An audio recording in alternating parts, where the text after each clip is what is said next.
Every single moment of our waking lives, we are immersed in a cacophony. It's a relentless hum of opinions, facts, half-truths, advertisements, and digital chatter. We navigate a landscape increasingly defined by algorithms that show us what we want to see, or more accurately, what they predict we'll engage with. We exist within echo chambers, surrounded by voices that often mirror our own, reinforcing existing beliefs and subtly, or not so subtly, shutting out anything that contradicts them. Think about it. From the morning news you consume, to the social media feeds you scroll, to the political discourse saturating the airwaves, to the very cultural norms that shape our daily interactions, there's a powerful, almost gravitational pull towards conformity. We're often encouraged to adopt prepackaged ideas, to align with a particular tribe, to accept narratives that are presented as self-evident truths. It's comfortable, it's safe, it's easy. But within this pervasive noise, there's a flicker, a quiet, persistent whisper from deep within your own consciousness. It's the whisper of doubt, the spark of curiosity, the yearning for something more authentic. It's the intrinsic human impulse to understand, not just to absorb. It's the call to truly know. Let's begin with the concept of tremendous discipline. When most of us hear discipline, our minds default to external acts. The discipline to wake up early, to stick to a workout regimen, to follow a strict diet, to meet a deadline. These are all valid forms of discipline, certainly.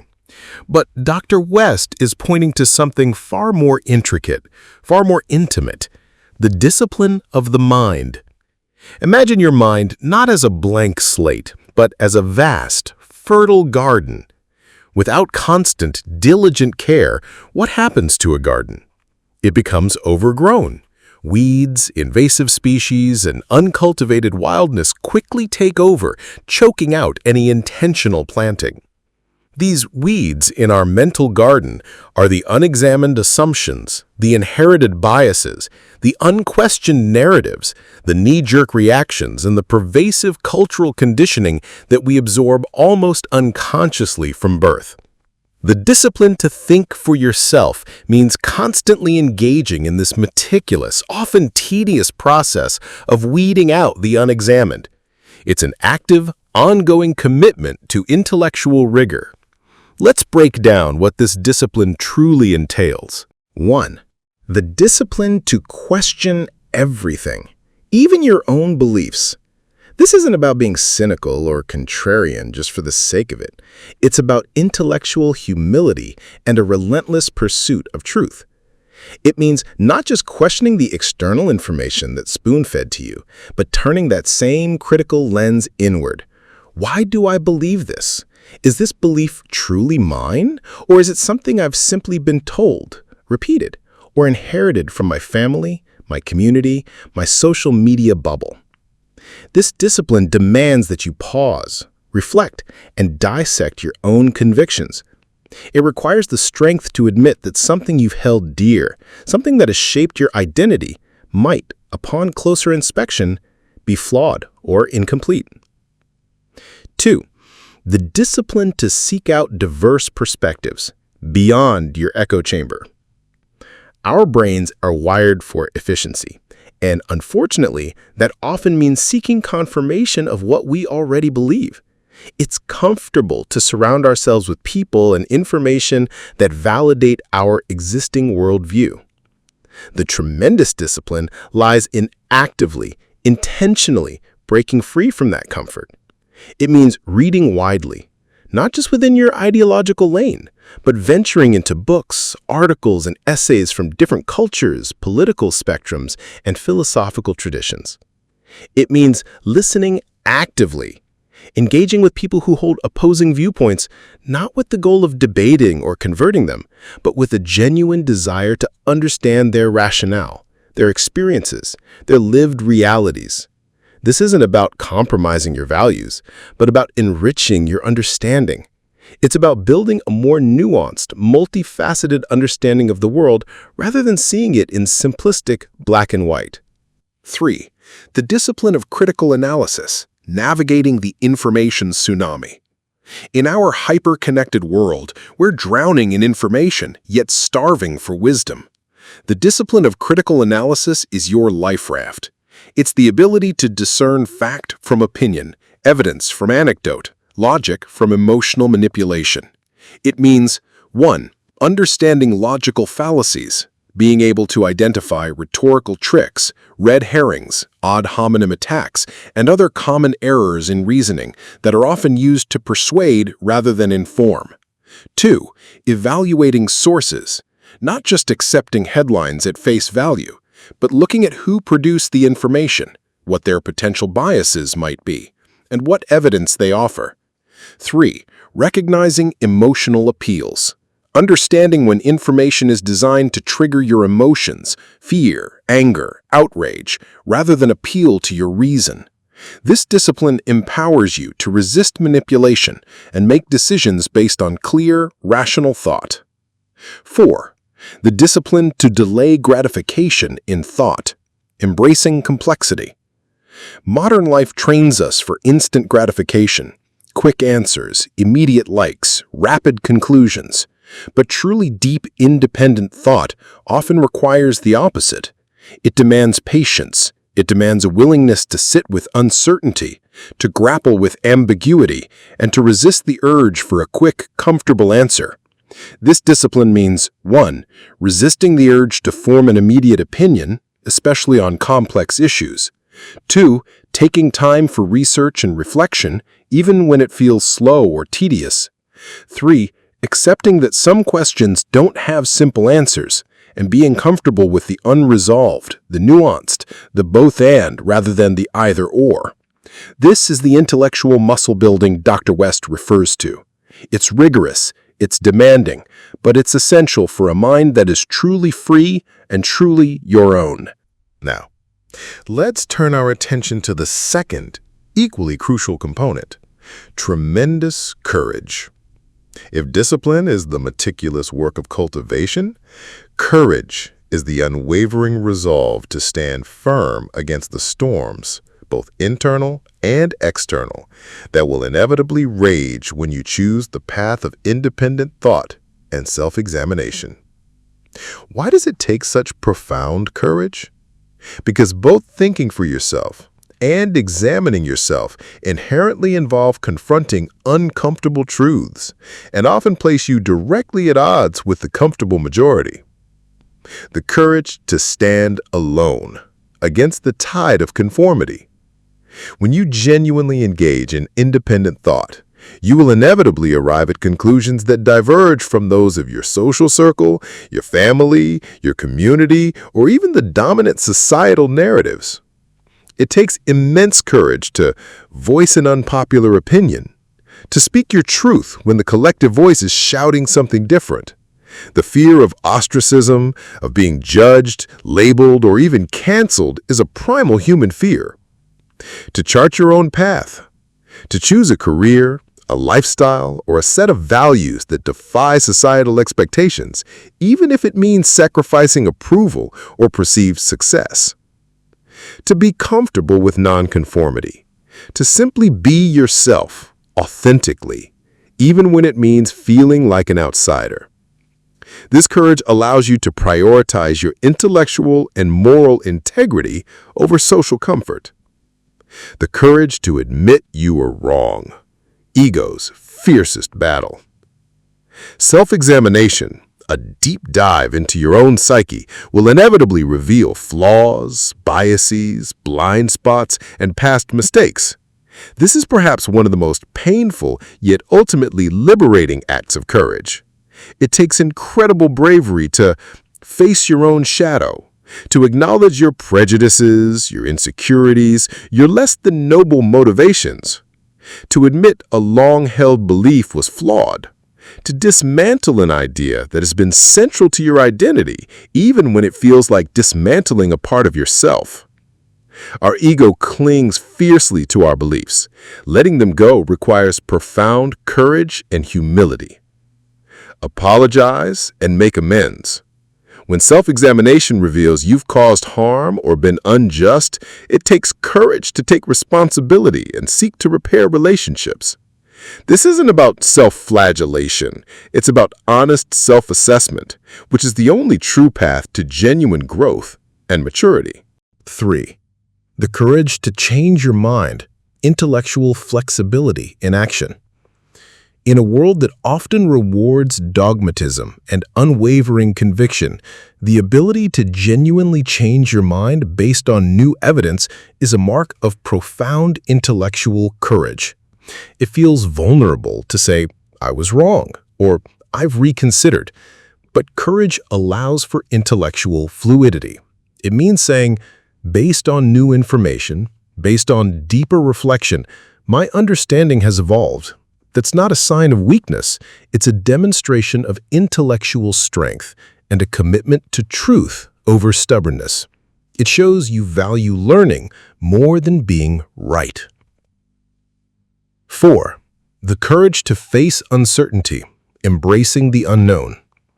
Many complex problems don't have simple answers, and many truths are multifaceted. It takes courage to dwell in ambiguity, to be comfortable with not having all the answers, to resist the urge to grasp onto simplistic explanations or ideological dogma. Continue seeking understanding even when the path forward is unclear and when the questions outweigh the answers. This courage prevents intellectual stagnation and fosters continuous learning. It embraces the process, not just the outcome, understanding that the journey of inquiry is as valuable as any destination. 5. The courage to act on your convictions, living your truth. What good is profound thought if it remains trapped in your mind?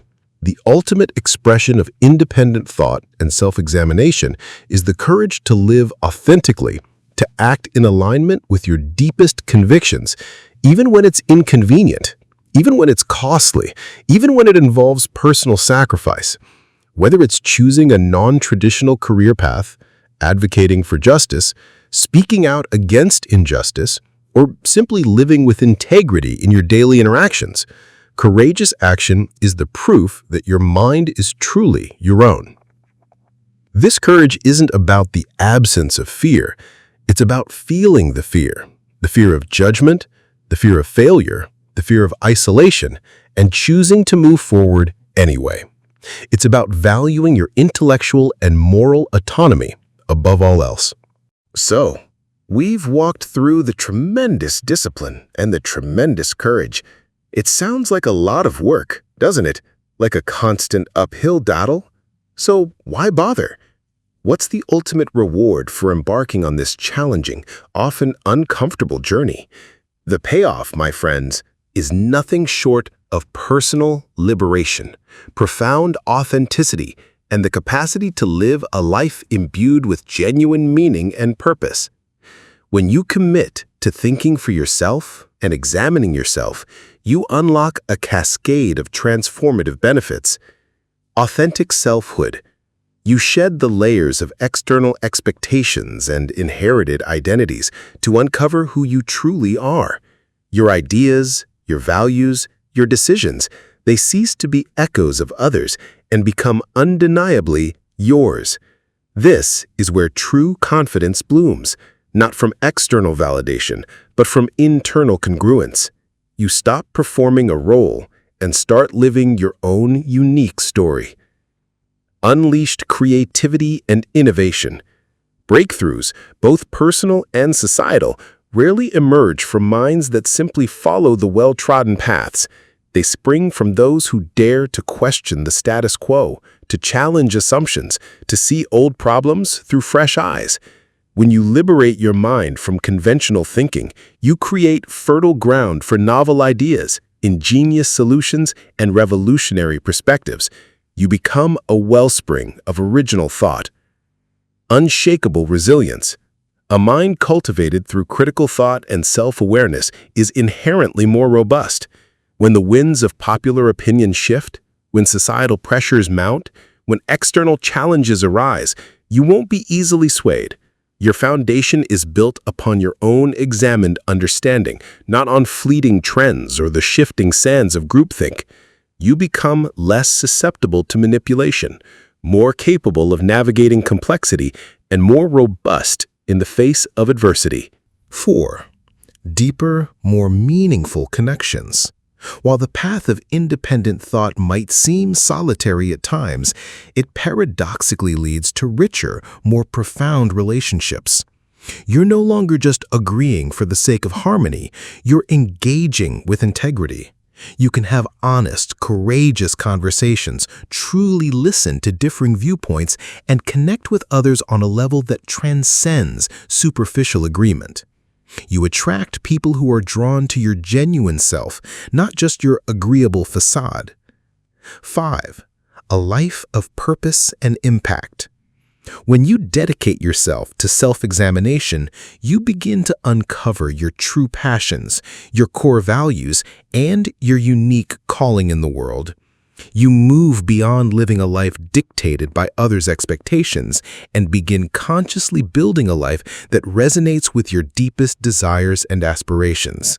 This is where true meaning is forged, not in chasing external markers of success, but in living a life that is authentically aligned with who you are and what you believe to be important. This is the bedrock from which you can make a truly original and impactful contribution to the world. Dr. Cornel West's words are not merely an academic pronouncement. They are a profound existential challenge. They are an urgent call to action for your very soul. They are an invitation to step into your full potential, to become the most genuine, insightful, and impactful version of yourself. So, having understood the immense why, how do we actually begin this journey?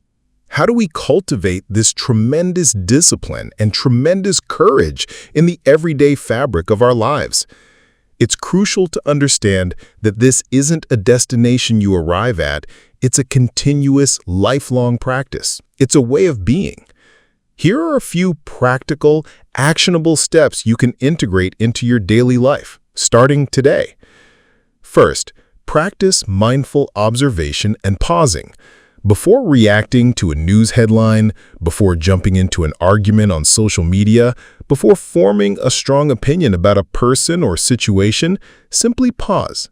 Observe your initial emotional response.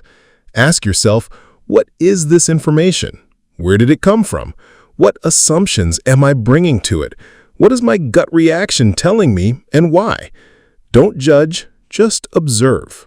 Create that small space between stimulus and response. 2. Actively seek diverse information sources. Intentionally step outside your usual media bubble. Read publications from different political leanings. Listen to podcasts from voices you disagree with. Explore historical accounts from marginalized perspectives. This isn't about agreeing with everything.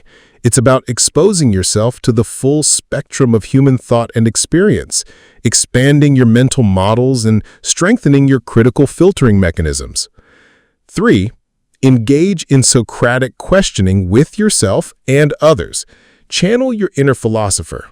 Relentlessly ask why to your own beliefs. Why do I hold this opinion? What evidence supports it? What are the counter-arguments, and have I truly considered them? When engaging with others, ask clarifying questions instead of making immediate statements. Could you tell me more about why you believe that? What led you to that conclusion? This fosters understanding over immediate judgment. 4. Cultivate a reflective journaling practice. Dedicate consistent time each week, even just 10 to 15 minutes to writing. Jot down your thoughts, your emotional reactions, your biases, your uncertainties, and any new insights you've gained. Journaling is a powerful tool for self-examination because it forces you to articulate your thoughts, revealing patterns, contradictions, and blind spots that might otherwise remain hidden in the chaos of your mind. 5. Seek and accept constructive feedback. This is incredibly challenging, but profoundly valuable. Actively ask trusted friends, mentors, or colleagues for their honest, critical feedback on your ideas, your actions, and your perspectives. Be open to hearing things that might be difficult or expose your weaknesses.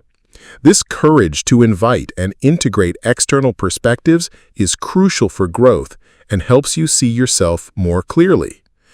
Embrace intellectual and emotional discomfort. The path of independent thought and deep self-examination is rarely comfortable. You will encounter ideas that challenge your worldview to its core, and you will discover aspects of yourself that you might prefer to ignore. Don't shy away from this discomfort. Lean into it. Recognize it as a sign that you are growing, learning, and expanding. Growth always happens outside your comfort zone. Prioritize silence and solitude. Digital detoxes. In a world designed to constantly bombard you with external stimuli, creating space for internal reflection is paramount. Regularly step away from social media, news alerts, and constant digital input. Allow your mind to wander, to process, to simply be. This allows your own nascent thoughts and insights to emerge rather than being constantly overwritten by the noise of the external world. This isn't about achieving a state of perfect wisdom or infallible judgment. It's about a continuous commitment to the process itself. It's about recognizing that the greatest power you possess, the power of your own mind, your own consciousness, requires tremendous discipline and tremendous courage to wield effectively.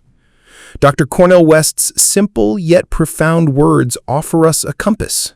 They remind us that the most revolutionary act you can commit in an age of pervasive conformity is to simply think for yourself and to examine yourself. It is the unyielding path to becoming truly, undeniably, uniquely you. So I leave you with this challenge. Are you ready to embark on this journey? Are you ready to embrace the tremendous discipline? Are you ready to summon the tremendous courage? I genuinely love to hear your thoughts on this. What does thinking for yourself mean to you in your daily life? What challenges have you faced when trying to examine your own beliefs or stand firm in your convictions? Share your insights and experiences in the comments section below. If this deep dive resonated with you, please take a moment to hit that like button, subscribe to the channel for more content that challenges and inspires, and share this video with someone you believe needs to hear this message. Until next time, keep thinking, keep questioning, and keep forging the truest, most authentic version of yourself. Take care.